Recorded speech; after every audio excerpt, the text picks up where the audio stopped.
Hello बच्चों, welcome back to my YouTube channel smart academy. और बच्चे, जैसे पता है ना आपको, कल की जो वीडियो थी उसमें हमने क्या पढ़ा था, अलंकार पढ़े थे।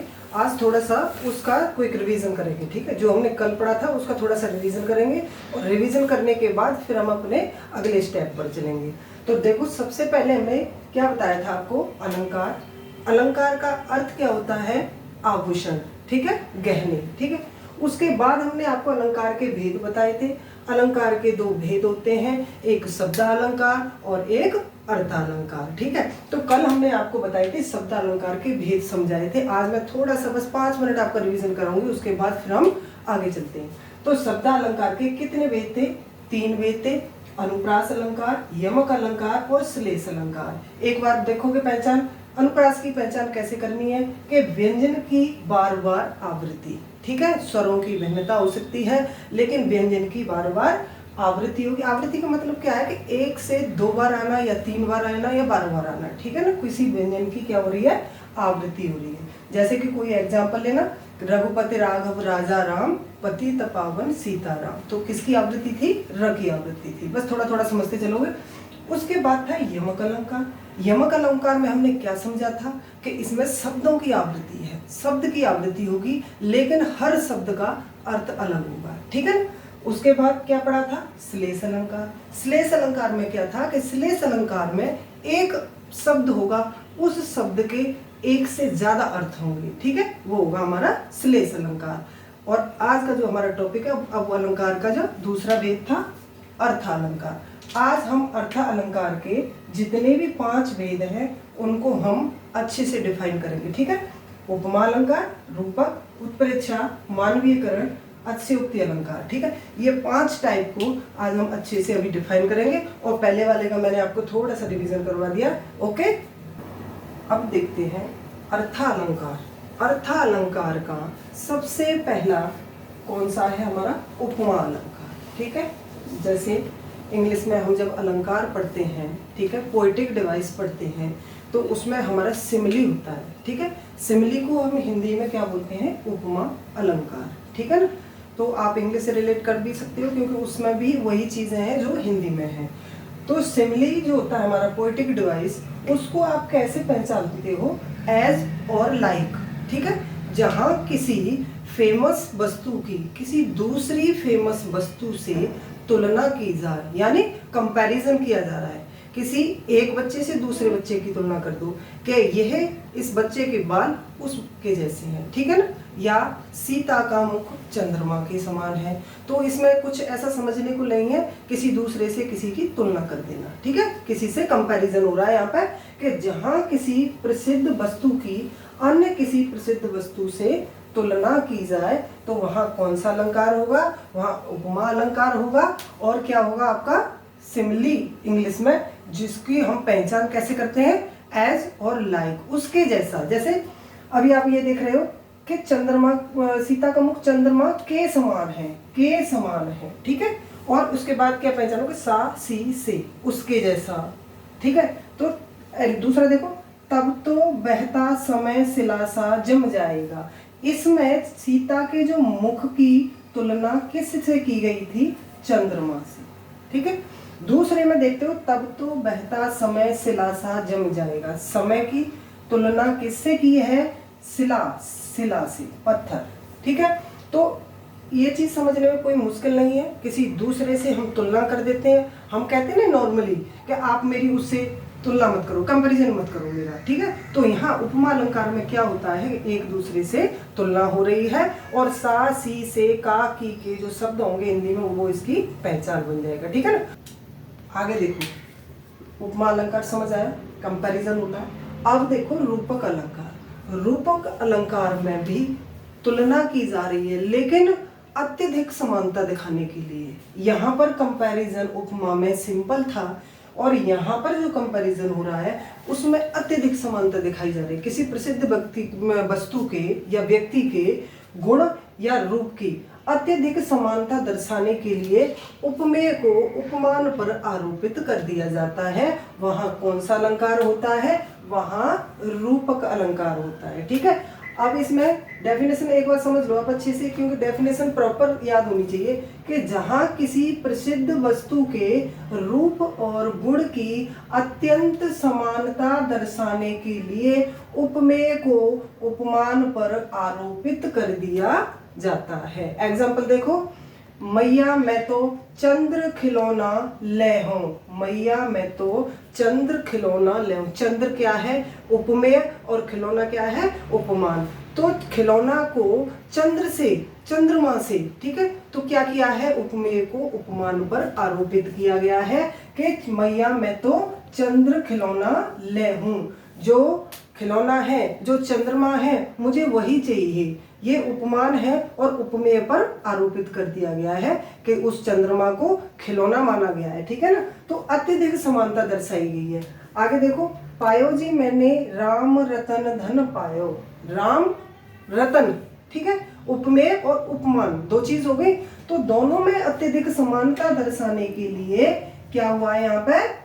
रूपक अलंकार। रूपक अलंकार की डेफिनेशन क्या थी कि अत्यधिक समानता दर्शाने के लिए उपमेय को उपमान पर आरोपित कर दिया जाता है। एक चीज और पहचान है इसकी कि उपमेय और उपमान होंगे, उसके बीच में आपको योजक चिन्ह मिलेगा, ठीक है। ये पहचानने का सबसे सरल तरीका होता है। उपमा को पहचानने का सासी से काकी के, ये होंगे उसके बीच में, और जो उपमेय और जो रूपक अलंकार होगा उसमें आपके उपमेय और उपमान के बीच में आपको योजक चिन्ह मिलेगा, ठीक है ना। तो ये आपको अच्छे से समझ आया होगा, उपमा और रूपक।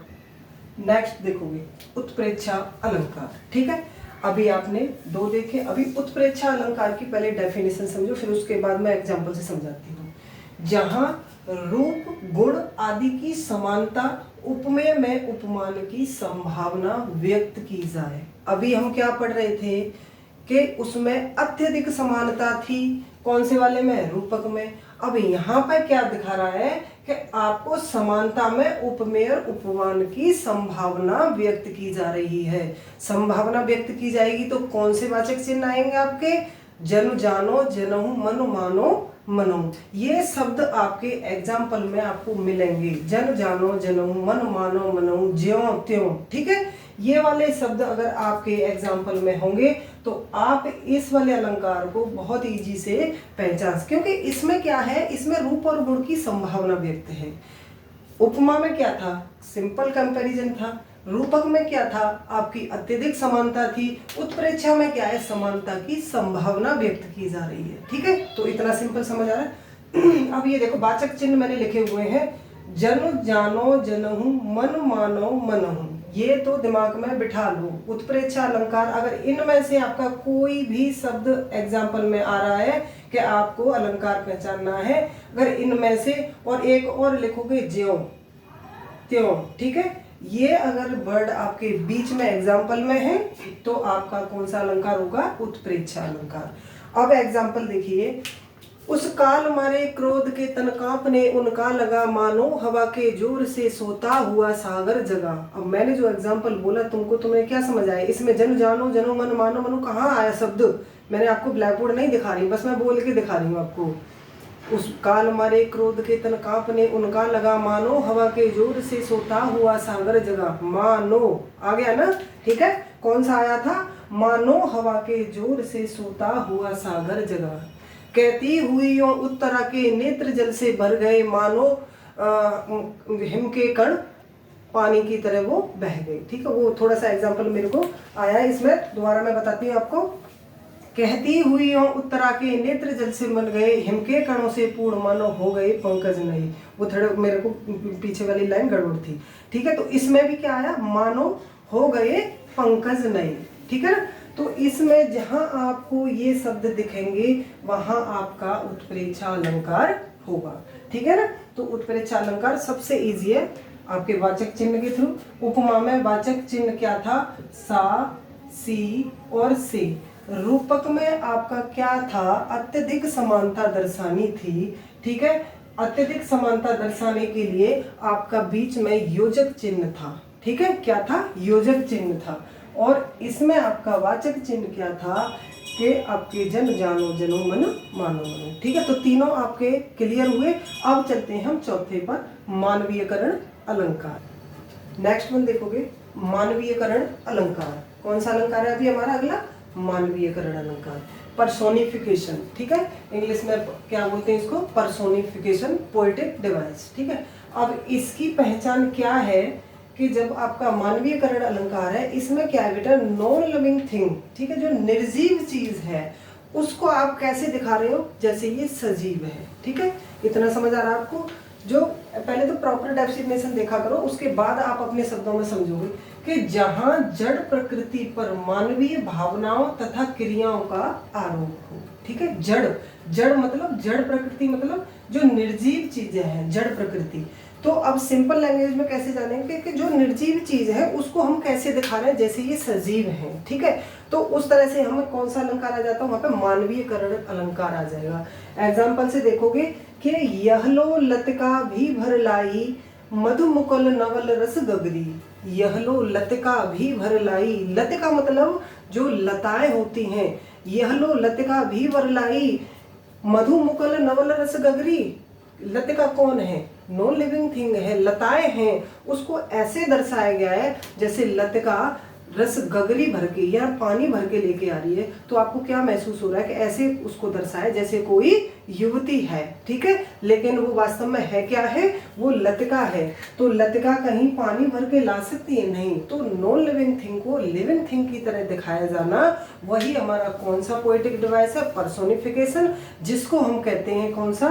मानवीयकरण अलंकार। अगला हमारा जो एग्जाम्पल है उसको देखिए, मेघ आए बन ठन के सवर के। और मेघ कौन है? क्या कोई इंसान है मेघ जो बनेंगे, ठनेंगे या सवरेंगे और अपने आप को सजाएंगे तब आएंगे बरसने के लिए? नहीं, लेकिन उनको ऐसे दिखाया है जैसे कोई पर्सन है कि मेघ आए बन ठन के सवर के। जहां निर्जीव चीज को सजीव करके दिखाया जा रहा है, वहां पर कौन सा अलंकार है? हमारा मानवीयकरण अलंकार है। तो अब ये बच्चे तुमको अच्छे से समझ आ रहा होगा ना जो मैं समझा रही हूँ? मुझे नहीं लगता कि आपको समझ नहीं आ रहा होगा। जिस चीज को निर्जीव को सजीव करके दिखा दिया वहां मानवीयकरण अलंकार। अभी हमारा लास्ट वन पे चलते हैं, कौन सा? अतिशयोक्ति अलंकार। अतिशयोक्ति अलंकार। ठीक है, अभी हमारा लास्ट वन रहता है अतिशयोक्ति अलंकार। हाइपरबोले कौन सा अलंकार है? कौन सा पोएटिक डिवाइस है? हाइपरबोले। हाइपरबोले क्या होता है? किसी भी चीज का, किसी भी वस्तु का, किसी भी स्थिति का हमने ऐसे बताना है, उसको बढ़ा चढ़ा के बताना है। हम लोगों में कुछ आदत होती है ना, किसी चीज जो चीज है उसको नहीं बताएंगे, उससे बढ़ा चढ़ा के बताएंगे।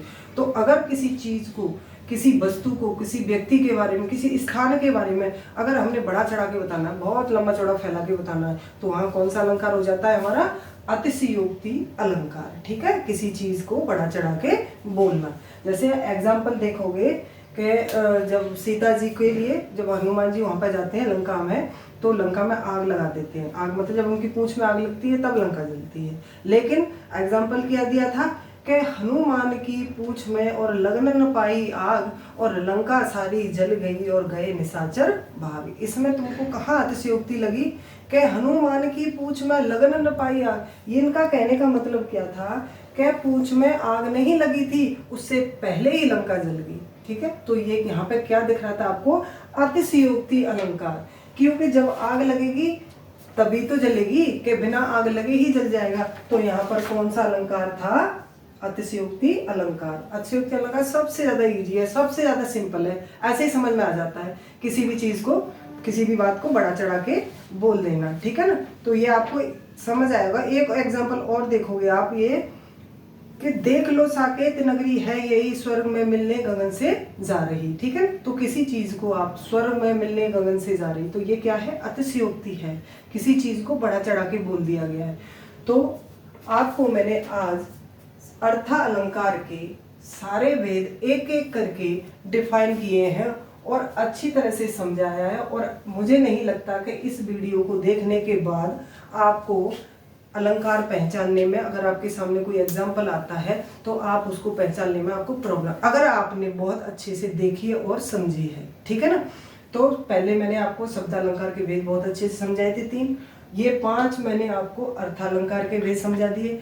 अब ये बताइए कि अब आपको अलंकार में क्या प्रॉब्लम हो सकती है? कुछ भी प्रॉब्लम नहीं हो सकती है। 1 से 2 बार वीडियो देखिए, स्क्रीनशॉट ले लीजिए, ठीक है। और ये जो वीडियो है मेरी, ऐसा नहीं है किसी इंडिविजुअल क्लास के लिए है, ये आपने ना 5th क्लास से ही आपके अलंकार शुरू हो जाते हैं और 5th से 12th क्लास तक, ठीक है। ये सारी हिंदी ग्रामर में हर सब्जेक्ट उसमें आते हैं, हर क्लासों में। उसके बाद प्लस और किसके लिए हैं, ये आपके जो कॉम्पिटिटिव एग्जाम के लिए, आप जब हिंदी पढ़ते हो तो यही टॉपिक आपके सारे दोबारा से रिपीट होते हैं। जब आप स्कूल में पढ़ लिए, ठीक है, एक स्कूल में किस लिए पढ़ते हो? आप पेपर पास करने के लिए। लेकिन अगर जब आप क्लास में भी इस तरह से पढ़ लोगे तो आपको आगे के लिए और अच्छे से याद रहेंगी। तब तुम्हें थोड़ा सा रिवीजन करना पड़ेगा। लेकिन जब क्लास में नहीं पढ़ते हैं तो फिर हम जब कॉम्पिटिटिव एग्जाम में बैठते हैं तब हम इन चीज़ों को दोबारा से पढ़ते हैं। तो मुझे ऐसा लगता है कि जो मैं पढ़ा रही हूँ वो आपको अच्छे से समझ आ रहा है, ठीक है ना। तो इसी तरह आप मेरे वीडियो के साथ बने रहिए।